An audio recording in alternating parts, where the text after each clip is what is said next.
안녕하세요. 여라여가입니다. 오늘은 척저근막염에 대해서 이야기를 해보도록 하겠습니다. 손님 중에서도 발바닥에 통증을 호소하시는 분들이 간혹 있습니다. 피로가 많이 쌓여서 하체 순환이 잘 안 돼서 일시적으로 발바닥에 통증이 생길 수도 있는데, 그럴 때마다 계속 아프시거나 아니면 특히 매일 아침 일어나고 섰을 때 통증이 심하신 분들은 척저근막염을 의심할 수가 있습니다.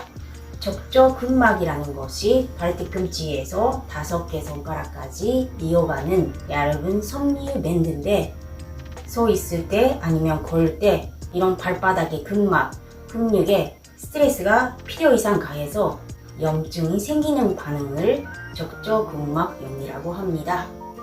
오늘은 척저근막염이 생기는 원인과 그 치료 방법에 대해서 설명을 드리고, 다음 영상에서는 척저근막염을 개선하는 마사지, 스트레칭, 운동을 함께 하겠습니다.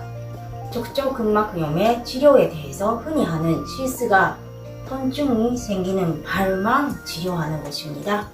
발바닥이 아프다고 주사나 약물치료 아니면 레이저 치료, 이런 것들은 일시적으로 발의 통증을 조절할 수는 있지만 또 통증이 반복되는 경우가 정말 많습니다.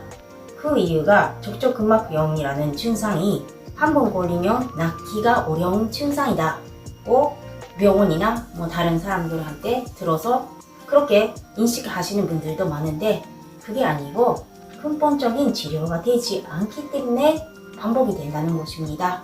척저근막염은 물론 서 있는 시간이 많거나 체중이 많이 나가시는 분들은 증상이 생기는 확률이 확실히 높지만, 그렇지 않으신 분들도 많습니다. 그 이유가 서 있는 자세, 특히 걷는 자세, 보행 패턴이 깨지셔서 발바닥의 근육을 효율적으로 쓰지 못해 발바닥에 필요 이상 스트레스가 가해지는 몸 상태라는 것입니다. 걸을 때는 발바닥의 근육뿐만 아니라 종아리 근육, 허벅지 근육, 엉덩이 근육, 또 몸통의 근육들이 한꺼번에 효율적으로 쓰면서 걷게 되는데, 이런 근육들의 균형이 깨지면서 어떤 근육은 못 쓰고 약해지고 있기 때문에 대신에 척저근막에 스트레스가 가해지는 상태입니다. 그래서 오늘은 척저근막염을 발바닥 자체의 문제랑 그 외의 문제로 나눠서 설명드리겠습니다. 먼저 발바닥 자체의 문제점을 봅니다. 발바닥에는 그 충격을 흡수하기 위해서 안쪽에 있는 내측 아치, 또 바깥쪽에 있는 외측 아치, 또 가로로 윙 아치, 이렇게 3개의 아치로 구성되어 있습니다.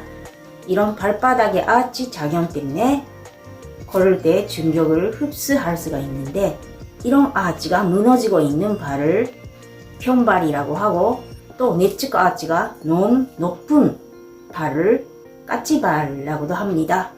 이런 청상 아치를 만들고 있는 게 발의 26개의 뼈 구조랑 또 발바닥에 있는 근육인데, 이런 발바닥에 있는 뼈, 특히 그 바깥쪽에 있는 그 입방골이나 아니면 안쪽에 있는 지상골, 이런 뼈가 청상보다 내려가면서 아치가 무너지고, 또 발바닥에도 사실은 많은 근육들이 있습니다. 발바닥 자체에만 있는 근육을 내재근이라고 하고, 또 발바닥에서 종아리 쪽으로 연결된 그런 근육들을 외재근이라고도 하는데, 이런 근육들이 걸을 때, 서 있을 때 적절히 쓸 수 있으면 좋은 근육 상태를 유지할 수가 있는데, 걷는 보행 패턴이 깨지신 분들은 어떤 근육은 너무 약해지고 있고, 또 어떤 근육은 너무 뭉치고 있는 경우가 정말 많습니다.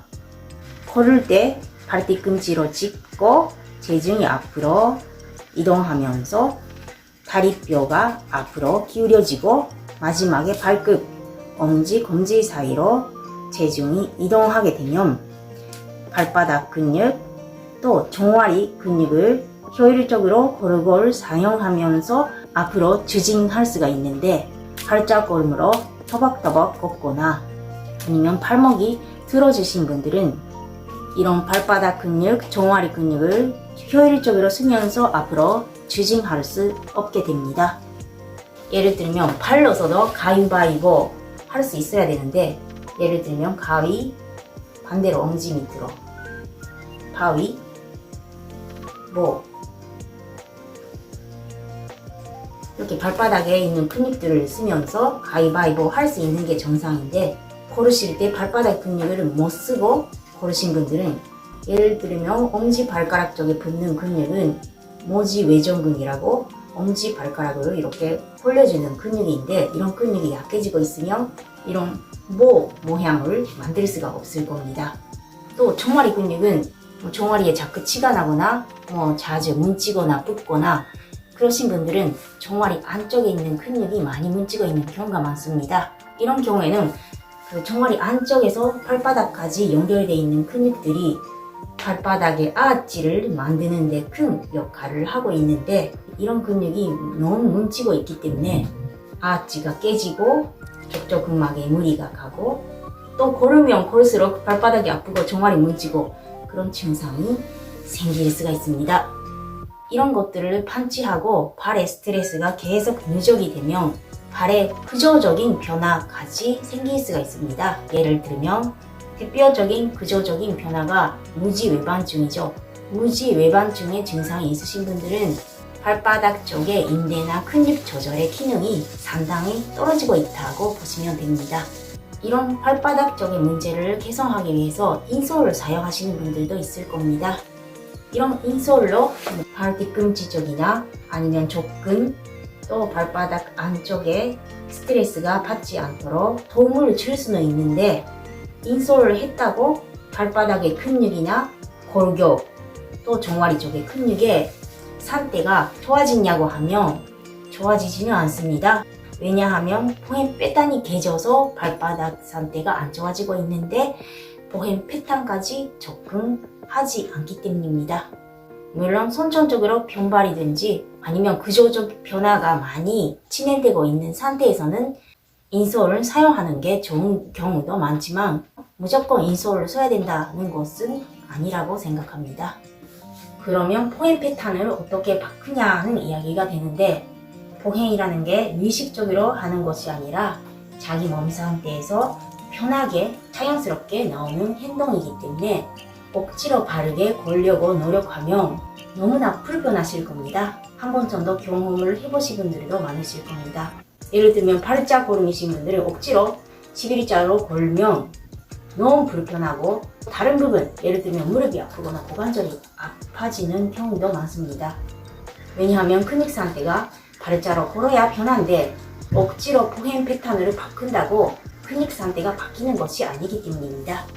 그래서 어떻게 보면 보행이라는 게 억지로 바꾸는 것이 아니라 자기 몸 상태가 바뀌면 저절로 바뀌게 되는 행위라고 봅니다. 그래서 족저근막병이신 분들은 발 자체도 치료해야 되기는 하지만 다른 부위, 특히 고관절 주변의 근육들의 약화, 특히 엉덩이 근육의 약화가 진행되고 있는 경우가 정말 많습니다. 전에 걸을 때는 발바닥 근육뿐만 아니라 엉덩이 근육이나 허벅지 근육도 함께 효율적으로 써야 된다고 말씀드렸는데, 운동 부족, 또 앉아있는 시간이 많으신 분들은 엉덩이 근육, 또 고관절 앞쪽 근육들이 많이 약해지고 있는 경우가 많습니다. 고관절 안전하게 잡아줘야 걸을 때도 안전하게 걸을 수가 있는데, 고관절이 너무 불안하기 때문에 대신에 발바닥이나 종아리 근육을 많이 쓰시는 분들이 족저근막병뿐만 아니라 종아리가 뭉친다든지 무릎 통증, 고관절 통증 여러 가지 생기시는 분들이 있습니다.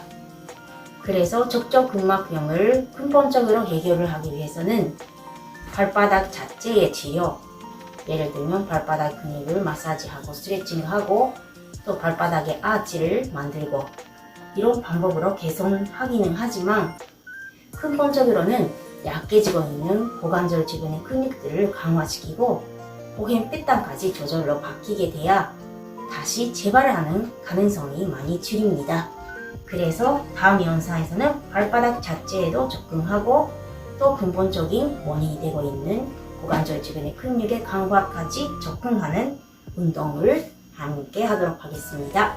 이상으로 마치겠습니다. 감사합니다.